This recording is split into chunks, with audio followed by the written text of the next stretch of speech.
My wife and I bought our house 3 years ago. First time with an HOA, and honestly, I regret it. The house was perfect, the commute was great, but the HOA? Big mistake. From day one, the president, let's call her Karen, was a nightmare. Classic HOA queen bee. Blonde bob, clipboard, bossy attitude. At first it was petty stuff. Warning letters about trash bins sitting out for 20 minutes, or our grass being too long at 3 inches. Annoying, but tolerable. Things got interesting when Karen found out who my wife was. See, my wife isn't just in law enforcement. She's the deputy superintendent of the state police. She basically outranks everyone in uniform across the state. But she doesn't brag about it. Most neighbors didn't even know. At a community barbecue, someone asked her what she did. She gave her usual vague answer, Law Enforcement Administration. Karen, being nosy, pressed until she pieced together the truth. From then on, her attitude shifted. Suddenly it was, no one's above the HOA rules, and even cops have to follow the law. My wife ignored it, but I knew Karen hated not being the biggest authority around. Fast forward a few months. I'm out of town, my wife's home alone.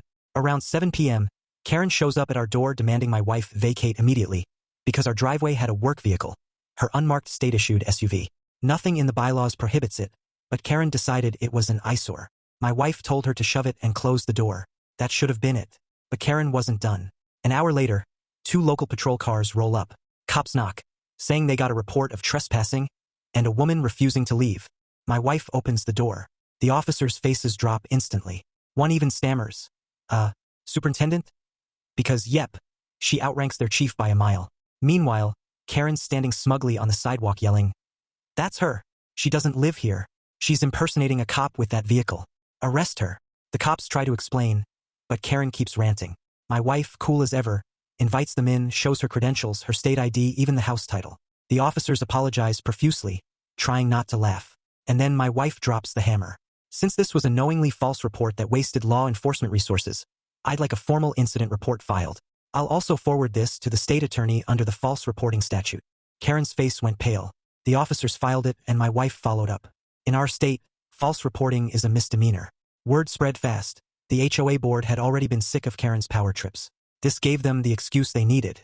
Within a month, she was removed as president, fined by the HOA, and sentenced to community service by the county court. Now, Karen doesn't strut around with her clipboard. She doesn't bark about bylaws. She literally crosses the street to avoid my wife. The house is still great, the commute's still perfect, and the HOA? A lot quieter without Queen Karen in charge. TLDR. HOA Karen tried to evict my wife by calling the cops, not realizing she runs the state police. Karen got charged for false reporting, booted from the HOA, and now avoids us like the plague. Sometimes karma doesn't just knock. It rolls up with flashing lights. Police car.